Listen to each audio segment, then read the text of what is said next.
अच्छा जी।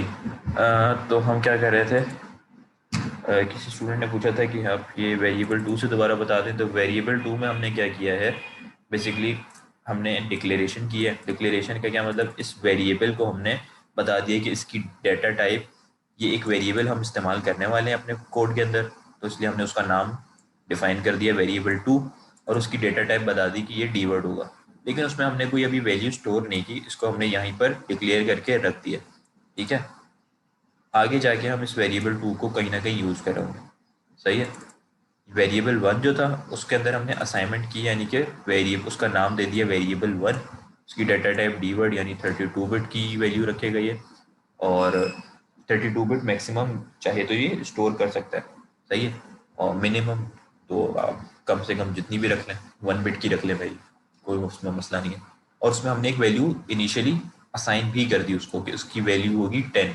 अब आगे जाके आप एडिशन वगैरह करें तो चेंज हो जाए, वो एक अलग बात है, लेकिन इनिशियल इसकी वैल्यू 10 रख दी। तो ये क्वेश्चन मार्क से मतलब है कि ये एम्प्टी है। सही है। तो ये चीज़ आप सिर्फ डिस्कस कर रहे थे। अच्छा, अब डायरेक्टिव की जहाँ तक बात आती है, कहीं भी आप लोगों के पास ये ऑडियो अगर ड्रॉप हो तो उसी वक्त आप लोग बता दीजिएगा। सही है। तो ये दो डायरेक्टिव्स हमने पढ़ लिया। अब डायरेक्टिव्स में भी ऐसा है कि आप डॉट डेटा जो लिख रहे हैं, या आप कैपिटल में लिखें या स्मॉल में लिखें, ये भी केस सेंसिटिव नहीं है। आप इसको डॉट डेटा भी लिख सकते हैं। ठीक है। आप इसको डॉट कोड भी लिख देते हैं। तो ये असेंबलर ऐसा नहीं है कि इसके ऊपर एरर दे देगा। सही है। तो ये भी आपके पास केस सेंसिटिव नहीं है। ये बात बताई हुई है आपको डायरेक्टिव्स के अंदर। अगर आप यहाँ पर देखें तो not case sensitive, it recognises dot data dot data dot data, यानी फर्स्ट कैपिटल बाकी स्मॉल, तो ये तमाम इक्विवेलेंट है इसके असेंबलर के लिए। सही है। अब यहाँ पर एक आपको एग्जांपल दे दिया, माई वेरिएबल 26। अच्छा अच्छा, अगर आप इसको कॉपी कर लें यहाँ पर, ठीक है, और मैं कहता हूँ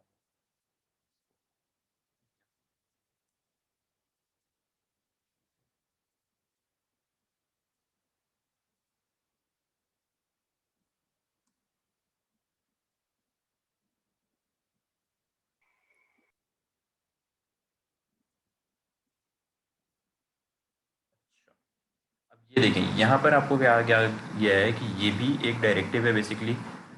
ये जैसे आपके पास डॉट डेटा डायरेक्टिव, अभी तो हमने ये दो ही देखे हैं, लेकिन यहाँ क्या कहा गया है कि एक वेरिएबल आपने क्रिएट किया माई वर, इसकी डाटा टाइप है डी वर्ड और ये 26। तो ये डी वर्ड का एक डायरेक्टिव है माई वर। ये भी एक कॉन्सेप्ट है, ये भी इसको इस तरह भी कह सकते हैं कि ये डी वर्ड का एक डायरेक्टिव ये भी है माई वर। लेकिन अभी हमने बेसिक बेसिक जो डायरेक्टिव्स पढ़े हैं वो डॉट कोड और डॉट डेटा है। अब ये बेसिकली एज अ लेबल इस्तेमाल हो रहा होता है। लेबल्स को अभी हम आगे डिस्कस करेंगे, तो ये कॉन्सेप्ट भी आपको समझ आ जाएगा। अभी आप इसको इतना ही रखें कि ये एक इंस्ट्रक्शन है। अच्छा, अब यहाँ पर बेसिकली क्या हुआ है कि माई वेरिएबल जो है, इसके अंदर 26 वैल्यू हमने स्टोर कर दिया और इसको हमने रख दिया है डी वर्ड टाइप का। ठीक है। अच्छा, अब माई वेरिएबल को हम कहाँ मूव कर रहे हैं, यहाँ पर एक इंस्ट्रक्शन दिया है मूव ए एक्स कॉमा माई वेरिएबल। ठीक है। अच्छा, ये है डी वर्ड। अच्छा अच्छा, अब एक काम करते हैं, इसको पहले रन करते हैं, देखते हैं कि ये रन करेगा या नहीं।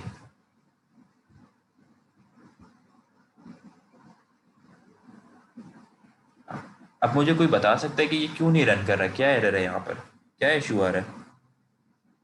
अभी मैं इसको नो करता नहीं हूँ, वरना यहाँ पर एरर दिख जाएगा। कोई मुझे स्टूडेंट बता सकता है कि क्या वजह है, यहाँ पर क्या मसला आ रहा है। देखें, सब काम तो हमने सही किया है, एक वेरिएबल क्रिएट किया माई वेरिएबल, ठीक है, उसको डी वर्ड टाइप का रखा, 32 बिट का है की वैल्यू मैक्सिमम स्टोर कर सकता है, उसमें 26 को स्टोर भी कर दिया। अब यानी माई वेरिएबल में 26 है। अब मैं चाह रहा हूँ कि मेरे पास एक रजिस्टर है, जैसे EAX AX AHL, तो मैं चाह रहा हूँ कि उसके अंदर इस वैल्यू को मूव करा दूँ। तो मैंने कहा मूव AX कॉमा माई वेरिएबल, तो ये माई वेरिएबल 26 जो वैल्यू है, ये जाके इसमें स्टोर क्यों नहीं हो रही, ये एरर क्या दे रहा है। मोहम्मद हम्माद आपने ने AX बिल्कुल, लिया हुआ है। हाँ AX लिया हुआ है ना आपने। आई थिंक बिल्कुल डेटा साइज का एरर आपने है। EAX लेना है।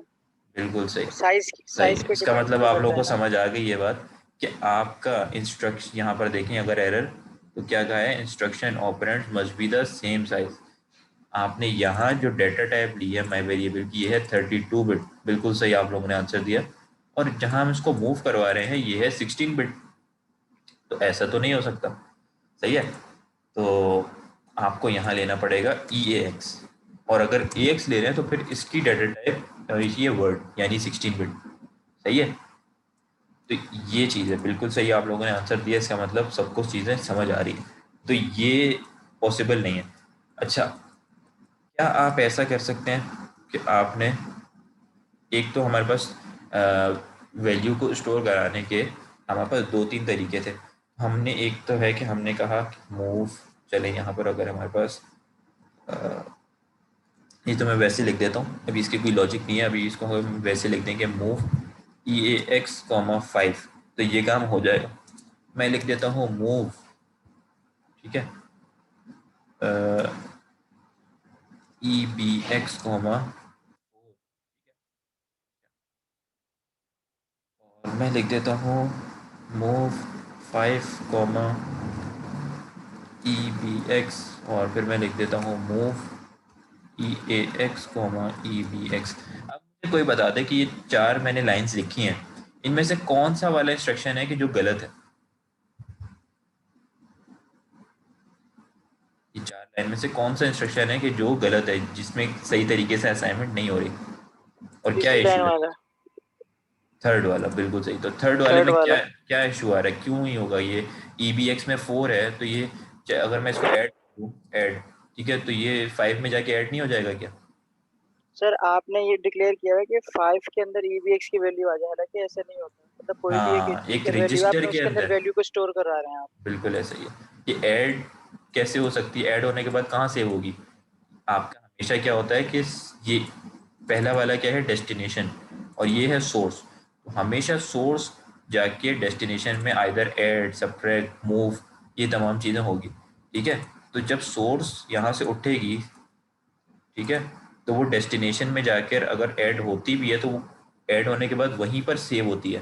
ठीक है, यानी कि अगर मैं कह रहा हूँ ये इंस्ट्रक्शन परफॉर्म करता हूँ, तो या फिर मैं इसको ऐड कर देता हूँ। ठीक है, तो EBX में क्या है 4, EAX में क्या है 5, तो अब मेरी 4 जाके किस में ऐड हुआ, 5 में, और स्टोर कहाँ हुआ वैल्यू 9, जो वैल्यू आएगी वो EAX में होगी। तो यहाँ तो ये चीज़ गलत हो रही है, यहाँ पर किस में स्टोर होगी, यहाँ तो ये, ठीक है, ये चीज़ इसका मतलब आप लोगों को समझ आ रही है। अच्छा, ये चीज़ हो गई, बिल्कुल सही। अच्छा, अच्छा, उसके बाद आपको इंस्ट्रक्शंस बताया गया है। ये तो हमने डायरेक्टिव्स को देख लिया कि डायरेक्टिव क्या है, डॉट डाटा डायरेक्टिव है, डॉट कोड डायरेक्टिव है। ठीक है, इसके बाद आपको इंस्ट्रक्शन बताया गया कि इंस्ट्रक्शंस क्या होते हैं भाई। An instruction is a statement that becomes executable when a program is assembled.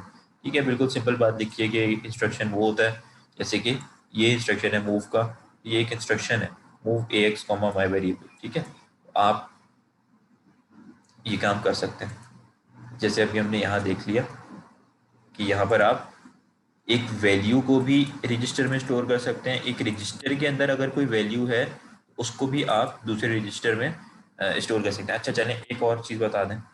अगर तो मैं करता हूँ मूव, ठीक है, अच्छा, अब सपोज कर लें मेरे EBX में कोई वैल्यू रखी हुई है पहले से, सपोज EBX के अंदर वैल्यू है 4 या 5। ठीक है, अगर मैं ये इंस्ट्रक्शन चलाता हूँ, ठीक है, या फिर मैं ये इंस्ट्रक्शन चलाता हूँ, तो इसमें से स्पीडी कौन सा होगा, यानी कि फास्ट प्रोसेसिंग किसकी होगी।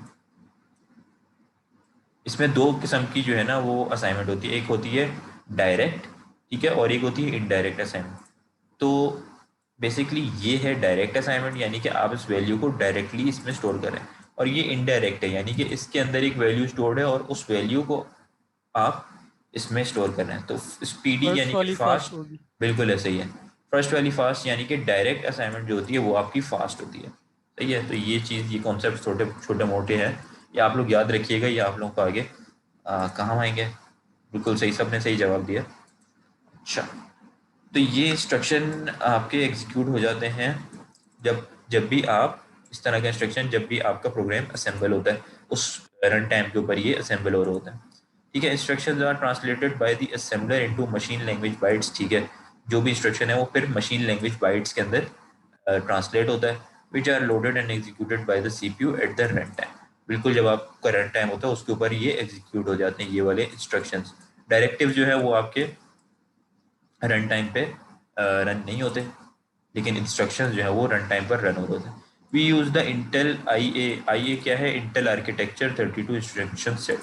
तो हम जो भी ये कोडिंग कर रहे हैं, ये हम किसके अंदर कर रहे हैं, इंटेल आर्किटेक्चर 32 इंस्ट्रक्शन सेट के अंदर। ठीक है, तो ये जितनी असेंबली लैंग्वेज का कोड है ये IA32 इंस्ट्रक्शन सेट है। सही है। अच्छा, फिर आपको कुछ इंस्ट्रक्शंस के जो है वो सिंटेक्स गिवन है। अच्छा, ये बताया गया है कि लेबल्स क्या होते हैं।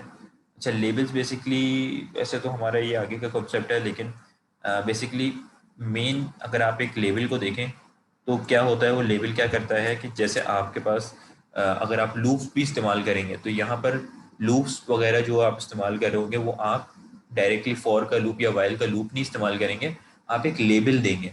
यानी कि आप कहेंगे फॉर ये, और फॉर और कॉलन, तो ये एक लेबल क्रिएट हो जाएगा। अब इसके नीचे आप जो भी काम करेंगे वो तमाम इस लेबल के अंडर आ रहा होगा। सही है, तो ये इसको हम लेबल कहते हैं। यानी कि मैं अगर मुझे लूप लिखना है, लूप की कोई कंडीशन लगानी है, तो मैं वो फॉर और उसके आगे ये लेबल, तो ये लेबल कहलाता है। इसके नीचे जितना भी कोड होगा वो इस लेबल के अंडर आ रहा होगा। सही है। फिर इसमें हम वापस से आपने लूप को घुमाना होता है, वापस इसी के ऊपर लेके आना है सारी इंस्ट्रक्शंस पर। चार पांच इंस्ट्रक्शंस परफॉर्म करने के बाद तो आप JMP फॉर करते हैं। तो ये क्या होता है, जंप टू फॉर। यानी कि ये दो इंस्ट्रक्शन है, सपोज मूव EDX, 5। तो अब ये इंस्ट्रक्शन मुझे बार बार करानी है, तो मैं क्या करूँगा, जंप फॉर। तो ये इस लेबल यानी कि फॉर के लेबल पे जंप, तो ये एक आगे को कॉन्सेप्ट है। ये आप लोगों को आगे चल के मैं इन डिटेल बता दूंगा कि ये क्या है। नहीं, और जगहों पर भी आपका लेबल इस्तेमाल हो रहा होता है, सिर्फ इसमें नहीं हो रहा होता, मल्टीपल जगहों पे ही हो रहा होता है। अभी आप लोगों को मैं आगे चल के बता दूंगा। अभी यहाँ पर ये कॉन्सेप्ट आ गया तो मैंने आप लोगों को थोड़ा सा बता दिया। वैसे फॉर और वाइल के लूप के लिए पूरी पूरी एक लैब है, उसमें हम इन डिटेल जो है वो समझ लेंगे इसको किस तरह हो रहा होता है। तो बस लेबल बेसिकली, कोई भी आपने ब्लॉक ऑफ कोड लिखना है तो उस ब्लॉक ऑफ कोड को आप एक लेबल, एक नाम दे सकते हैं, ताकि आपने कभी भी उस नेम को या उसको आप जब कॉल करेंगे तो वो तमाम लाइंस या तमाम सेट ऑफ इंस्ट्रक्शन कॉल हो जाएगा, तो उसको आप लेबल कहते हैं। Act as a place marker, ठीक है। Marks the address of set. अच्छा, अब आपने कभी भी क्या करना है, कोई सी शार्प में भी होता है जी गो टू, हाँ बिल्कुल सही, गो टू लेबल होता है इंस्टेड ऑफ जंप, बिल्कुल सही कहा, आपको सही याद है। सी शार्प में भी गो टू लेबल्स आप इस्तेमाल करते हैं इंस्टेड ऑफ जंप, सही है। और अच्छा, अच्छा, marks the date address offset of the code and data. अच्छा, अब आपको जब भी कभी स्ट्रिंग का इस्तेमाल करेंगे तो स्ट्रिंग में आप क्या करेंगे, आप ऑफसेट इस्तेमाल करोगे। ऑफसेट बेसिकली क्या होता है, ऑफसेट बेसिकली आपका जो भी डेटा है उसका एड्रेस को स्टोर करता है, यानी कि उस डिस्टेंस को स्टोर करता है। सही है। और उस डिस्टेंस के थ्रू ही आप स्ट्रिंग को भी अपने रजिस्टर के अंदर स्टोर कर सकते हैं। जैसे कि अगर मैं आपको एग्जांपल दूं, सपोज आपके पास एक स्ट्रिंग है, सपोज मैंने यहाँ पे एक वेरिएबल क्रिएट किया, ठीक है। मैंने सपोज यहाँ पर मैं कर दूंगा वेरिएबल 1 और इसकी डेटा टाइप है डी वर्ड, ठीक है। और मैंने यहाँ पर एक स्ट्रिंग दे दिया। स्ट्रिंग क्या है, अच्छा, स्ट्रिंग देने के लिए आपको ये डबल कोटेशंस लाजमी देना है, ठीक है। डबल कोटेशंस के अंदर जो भी आप लिखेंगे वो एज अ स्ट्रिंग काउंट होगा। मैंने कहा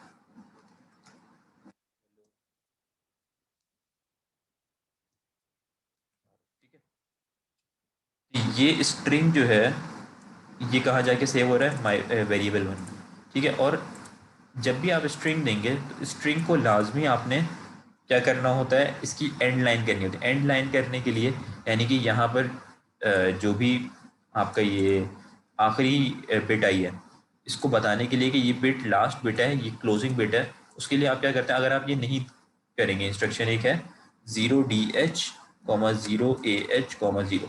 तो अगर आप ये एक असेंबली का बिल्ट इन इंस्ट्रक्शन सेट है, ये आपने देना होता है। अगर आप ये नहीं देंगे तो क्या होगा, यहाँ पर एक एट द एंड जब आप इसको रन करेंगे तो लाइन ब्रेक नहीं होगी, पहली बात तो ये। और कोई एक ये जंक सिंबल आपको दे देगा, या तो कोई हार्ट का या कोई पान का या इस तरह का कोई जंक एक सिंबल आपको आखिर में दे देगा। तो उसको लाइन को ब्रेक करने के लिए और इसको बताने के लिए कि ये एंड ऑफ द बिट है इस स्ट्रिंग की, आप ये क्या कहते हैं 0DH 0AH और 0, इसको हम इन डिटेल भी, इसमें ये क्या है, ये हेक्साडेसिमल की बेसिकली इंस्ट्रक्शन है, असेंबली का एक इंस्ट्रक्शन सेट है।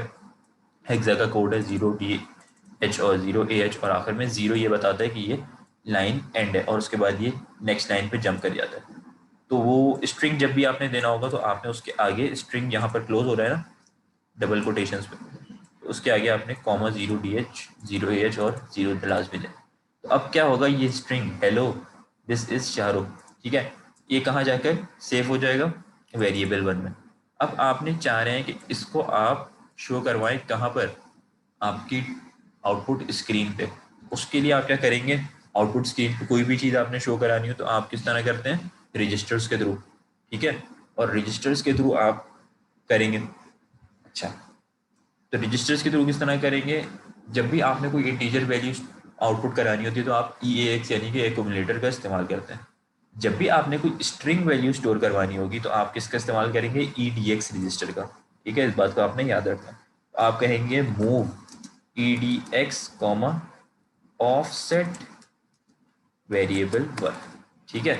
इससे क्या होगा, वेरिएबल 1 के अंदर जो भी वैल्यू है उसका ऑफसेट, और वेरिएबल 1 के अंदर जो वैल्यू है वो दोनों कहाँ चली जाएं, EDX में। अब ऑफसेट बेसिकली क्या होता है, ऑफसेट बेसिकली एड्रेस को स्टोर करता है। ये एक आप समझ सकते हैं कि इसका डिस्टेंस है, ठीक है, यानी आपकी मेमोरी में ये वेरिएबल की वैल्यू जाएगी ना, तो जब मेमोरी में जाएगी तो मेमोरी का कोई ना कोई एड्रेसेस चल रहे होंगे इन तमाम बिट्स के। तो इसका स्टार्ट, इसका एंडिंग जो एड्रेस है माइनस स्टार्टिंग एड्रेस जो है वो बेसिकली जाके सेफ हो जाएगा ऑफसेट में। यानी कि इसका एक तरीके से आप कह सकते हैं इसकी लेंथ, इसकी स्ट्रिंग की, या फिर इसकी लेंथ या इसका डिस्टेंस, वो जो है ऑफसेट कैलकुलेट करता है। ऑफसेट ऑटोमेटिकली जो भी आपका स्ट्रिंग है, यानी कि ऑफसेट वेरिएबल 1 लिखा है ना, इस वेरिएबल 1 का जो भी ऑफसेट बनता है ऑफसेट जाके सेव कर देगा कहाँ, EDX में, और उस ऑफसेट के थ्रू ही आप इस वैल्यू को एक्सेस कर सकते हैं, सही है। तो जब भी आपने स्ट्रिंग को आउटपुट स्क्रीन पे दिखाना है तो आप क्या करेंगे, वेरिएबल 1 डीवर्ड, आपने उसके अंदर स्ट्रिंग लिखा, उसको लाइन को एंड किया, और आपने कहा वेरिएबल 1 का ऑफसेट कहाँ आप जाके सेव कर दें, EDX में। और EDX को आप किस तरह शो करेंगे, आप कहें कॉल राइट स्ट्रिंग, ठीक है, कॉल राइट स्ट्रिंग का आपने फंक्शन यूज़ करना है। इससे क्या होगा कि EDX में जो भी वैल्यू आई है, जो इसको पॉइंट कर रही है, इसका ऑफसेट इसको पॉइंट कर रहा है इस वैल्यू को, वो जाके कहाँ से शो करवा देगी, राइट स्ट्रिंग, यानी कि आउटपुट स्क्रीन पे। हम देखते हैं कि ये रन होता है या नहीं। अच्छा, यहाँ पर एरर आ रहा है, क्या है, कांस्टेंट वैल्यू टू लार्ज। अच्छा,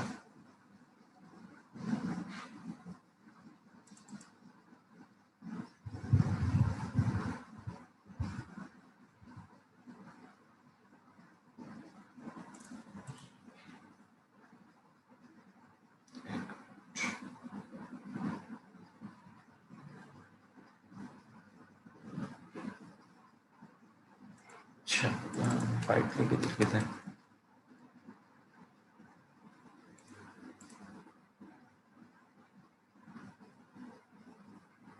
ठीक है, तो यहाँ आप देखें ये आ गया हेलो दिस इज शाहरुख, सही है। अच्छा, और इसके बाद क्या है, यहाँ हमने क्या चीज़ देख रहे थे, हाँ, इंस्ट्रक्शंस पे थे। अच्छा, इस इंस्ट्रक्शंस वाले को कंप्लीट करके फिर हम एक छोटा सा ब्रेक लेते हैं, उसके बाद फिर हम इसको कंटिन्यू करेंगे।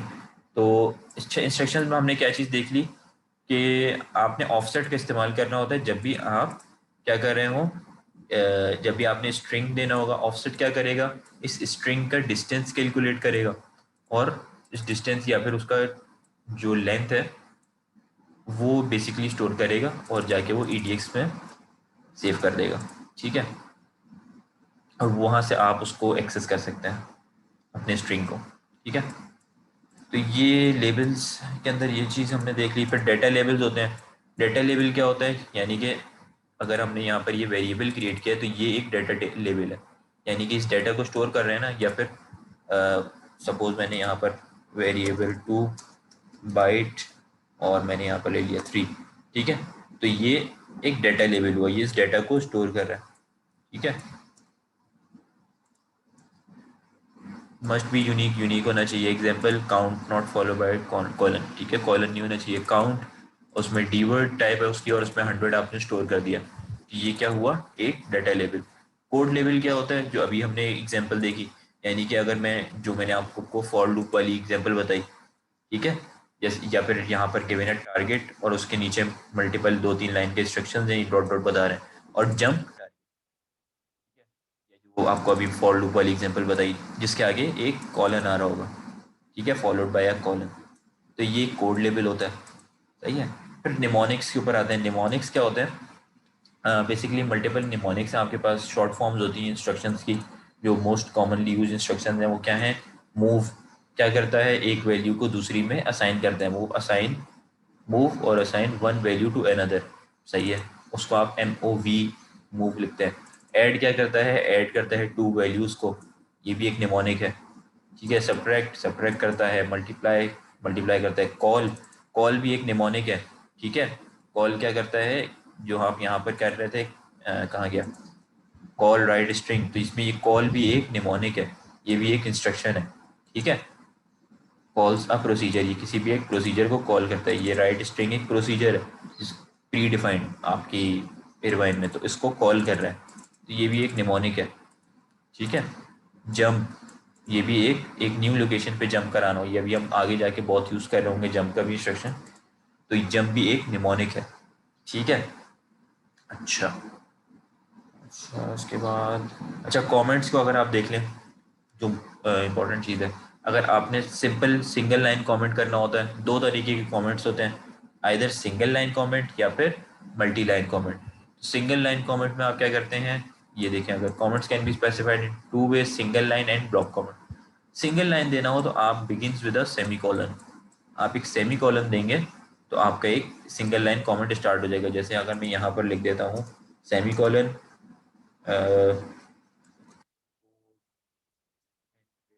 ठीक है, तो ये क्या हो जाएगा, ये लाइन जो है ये एक कमेंट हो जाएगी। जैसे आप कुछ लैंग्वेजेस में बैक स्लैश करके देते हैं, कुछ में फॉरवर्ड स्लैश से देते हैं, कुछ में आप लोग हैश करके देते हैं, ठीक है। तो हर प्रोग्रामिंग लैंग्वेज का कमेंट देने का तरीका डिफरेंट है, ये एक सिंगल लाइन कमेंट हो जाएगा, ठीक है। यानी इसको कंपाइलर रीड नहीं करेगा, या फिर आप यहाँ दे दें, ठीक है, और इसके अंदर आप कोई भी दे देंगे वेरिएबल वन डिक्लेरेशन, ठीक है। तो ये चीज़ जो है ये सिर्फ आपकी अंडरस्टैंडिंग के लिए ये रन नहीं होगी। मल्टी लाइन कमेंट देने का क्या तरीका है, आप लिखें कीवर्ड कमेंट और उसके आगे आइदर आप एक्सक्लेमेशन मार्क दे दें, आइदर आप उसके अंदर, अगर आपने मल्टी लाइन बहुत सारी लाइंस को कमेंट करना है, दो एक से ज़्यादा को अगर आपने करना है, तो वो 2 हो सकती है, 3 हो सकती है, 10 हो सकती है, ठीक है। तो कमेंट, उसके आगे एक्सक्लेमेशन मार्क या फिर क्वेश्चन मार्क या फिर एंड परसेंट, एंड होता है ना, एंड परसेंट, ये। और एंड किस तरह करेंगे मल्टी लाइन कॉमेंट को, अगर आपने एक्सक्लेमेशन मार्क लगाया स्टार्टिंग में तो एक्सक्लेमेशन मार्क से ही एंड कर देंगे। सपोज मैं चाह रहा हूँ कि मैं ये 2 लाइन्स को कमेंट कर दूँ, या मैं ये पास ये 2 और ये 4 लाइन है, मैं इसको कमेंट कर दूँ, तो मैं क्या कहूँगा, कमेंट एक्सक्लेमेशन मार्क, और इसको मैंने एंड करना है तो मैं यहाँ पर एंड कर दूँगा, तो ये चारों लाइंस कमेंट हो जाएंगी। मैं चाह रहा हूँ कि ये 3 हो तो मैं यहाँ से हटा दूंगा एक्सक्लेमेशन मार्क और मैं यहाँ पर एक्सक्लेमेशन मार्क लगा दूंगा, तो इससे क्या होगा, ये 3 कमेंट हो जाएंगी, 3 लाइंस, ये नहीं होगी। ऐसे ही है, चाह रहा हूँ कि ये 2 लाइंस कमेंट हो जाएं तो मैं यहाँ पर एक्सक्लेमेशन मार्क लगा दूंगा और यहाँ नहीं, तो क्या होगा कि ये 2 लाइंस कमेंट हो जाएंगी मल्टी लाइन, और ये 2 कमेंट नहीं होंगी, ये कंपाइलर रीड करेगा और इन दोनों को रीड नहीं करेगा, ये एज अ कमेंट आ जाएंगे। तो मल्टी लाइन कमेंट आप इस तरह कर सकते हैं, ठीक है। अब आप चाहें तो ये एक मिनट, कुछ यहाँ पर एक्सक्लेमेशन भी दे सकते हैं, क्वेश्चन मार्क भी दे सकते हैं, अगर यहाँ देंगे तो यहाँ पर भी आपको क्वेश्चन मार्क से ही एंड करना होगा। आप यहाँ पर एंड परसेंट भी दे सकते हैं, एंड परसेंट से ही आपको एंड भी करना होगा, ठीक है। तो ये हो गया मल्टी लाइन कमेंट, सही है, चलिए।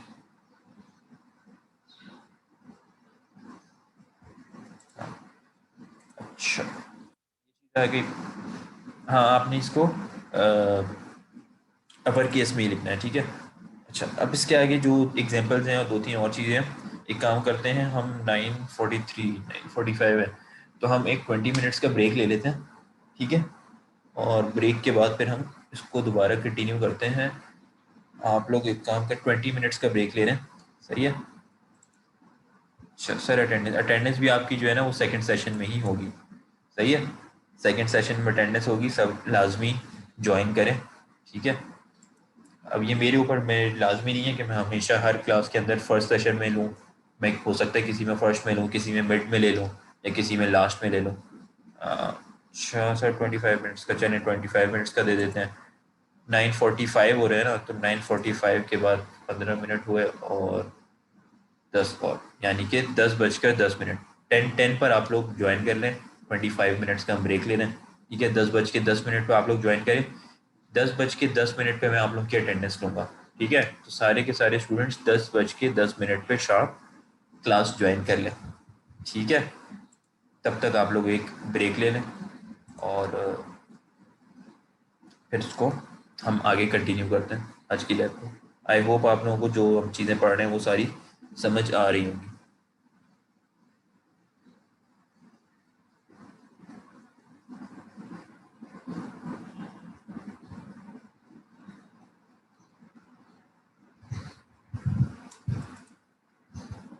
ठीक है जी, इसको अभी हम यहीं पे स्टॉप करते हैं और फिर ब्रेक के बाद आपसे मिलते हैं।